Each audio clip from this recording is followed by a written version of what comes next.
स्वर्ग का हकदार कौन है? मरने के बाद स्वर्ग के द्वार पर 4 व्यक्ति खड़े थे। इन 4 व्यक्तियों में पहला राजा था, दूसरा एक बिजनेसमैन था, तीसरा पंडित था और चौथा एक आम आदमी था। आदमी मजदूर था। आम आदमी मजदूर का था।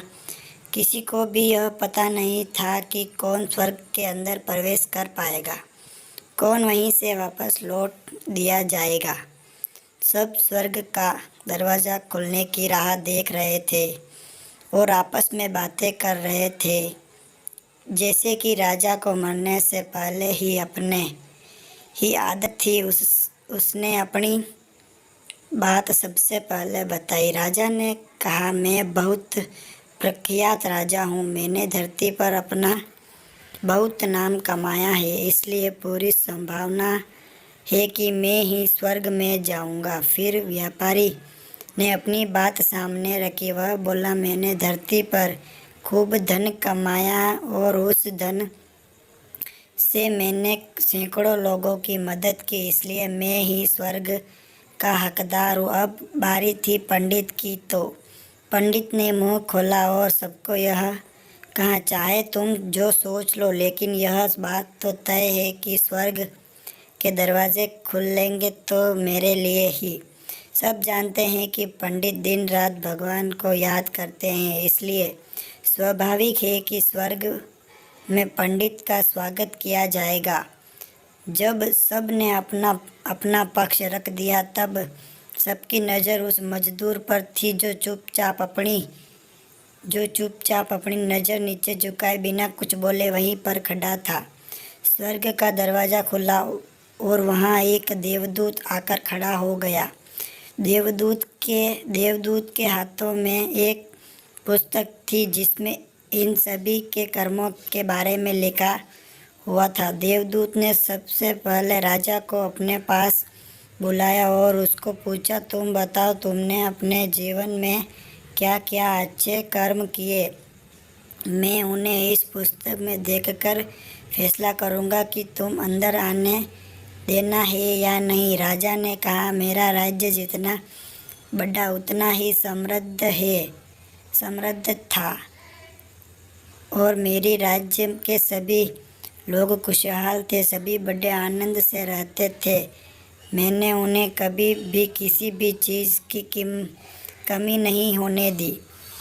यही मेरे अच्छे कर्म है। देवदूत अपने पुस्तक में देखा और देखने के बाद राजा से कहा, तुम सच बोलते हो।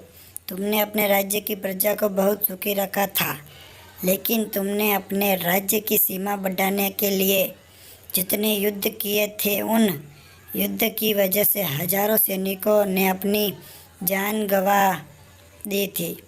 उन हजारों सैनिकों के परिवार के दुख का कारण तुम बने थे, इसलिए तुम स्वर्ग में नहीं आ सकते। अब अगली बारी आती है पंडित की। तो पंडित बोलता है कि व्यापारी से जब देवदूत ने पूछा कि तुम्हारे अच्छे कर्म क्या है, तब व्यापारी ने उससे कहा, मैंने सैकड़ों लोगों को खाना खिलाया है।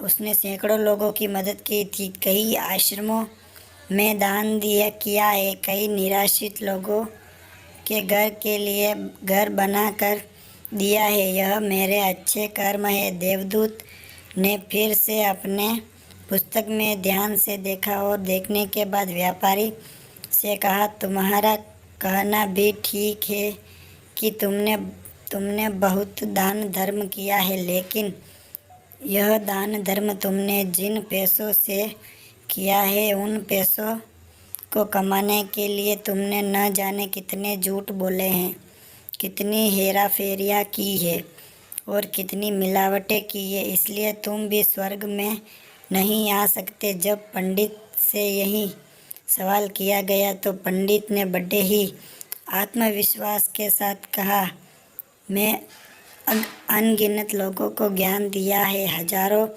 यज्ञ और पूजाएं की है और दिन रात भगवान का जाप किया है। इससे अच्छे कर्म और क्या ही हो सकते हैं।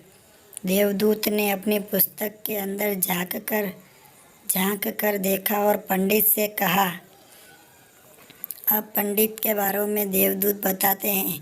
देवदूत ने पंडित से कहा, आपने जितने भी लोगों को जो भी ज्ञान दिया है उन बातों पर खुद कभी अमल नहीं किया। आपने यज्ञ, पूजा या भगवान का नाम निस्वार्थ भाव से कभी नहीं लिया, इसलिए आपका भी स्वर्ग में आना प्रतिबंधित है। मजदूर यह सब देखकर हैरान था। वह अब तक जिन्हें महान समझता आ रहा था उनकी व्याख्या स्वर्ग के दरवाजे पर आकर बदल गई थी। धरती पर जिन कामों को अच्छा समझा जाता है उनका यहाँ पर कोई मूल्य नहीं था। यमदूत ने जब इस मजदूर को अपने पास बुलाया और इससे पहले कि वह उससे उसके अच्छे कर्मों के बारे में पूछता मजदूर बोल पड़ा, प्रभु, मैं जानता हूँ कि मैं भी स्वर्ग में आने के लायक नहीं हूँ, लेकिन मैं फिर भी एक बार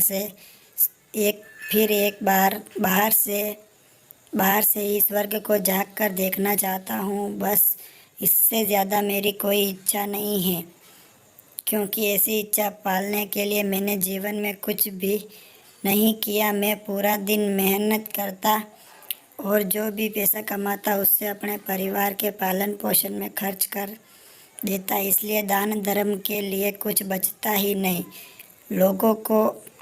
लोगों की भलाई में क्या सेवा करता, क्योंकि काम के बाद जो थोड़ा समय मिलता उसको अपने ही बूढ़े माँ बाप की सेवा में बिता देता। और यह सब करने के बाद मैं कभी कभी मंदिर भी चला जाता। भगवान से जैसा भी मुझे दिया है उस जीवन के लिए धन्यवाद कहता। देवदूत ने अपनी पुस्तक में बड़े ध्यान से देखा और थोड़ी देर देखते ही रहा और फिर उसने मजदूर से पूछा कि तुम याद करके बताओ, तुमने कभी तो कोई अच्छा काम किया होगा। मजदूर ने थोड़ी देर सोचने के बाद बोला, हाँ, मुझे थोड़ा थोड़ा याद है। फिर मजदूर अपना अच्छा काम बताता है। एक बार मैं बहुत भूखा था और मैं खाने बैठा था कि एक बहुत ही कमज़ोर कुत्ता जो ठीक से चल भी नहीं पा रहा था वह मेरे पास आ गया और मेरे खाने को देखने लगा। तब मैंने अपनी रोटी उसे खिला दी थी और उस दिन मैं खुद भूखा सोया था। मजदूर की बात सुनने के बाद देवदूत मुस्कुराया और मजदूर को बड़े सम्मान से स्वर्ग के अंदर लेकर गया। दोस्तों, अच्छे कर्म लोभ मोह माया इन सब भाव में आकर नहीं किए जाते और ना ही उन्हें अच्छे कर्मों की श्रेणी में गिना जाता है। निस्वार्थ भाव से किया गया एक ही अच्छा कर्म आपके जीवन के सारे पाप धोने की शक्ति रखता है। इसलिए जब भी मौका मिले निस्वार्थ भाव से और अच्छे मन से कर्म करें। जय हिंद दोस्तों। यहीं पर ख़त्म होती है आज की कहानी। धन्यवाद दोस्तों। चैनल को सब्सक्राइब ज़रूर करें। जय हिंद दोस्तों।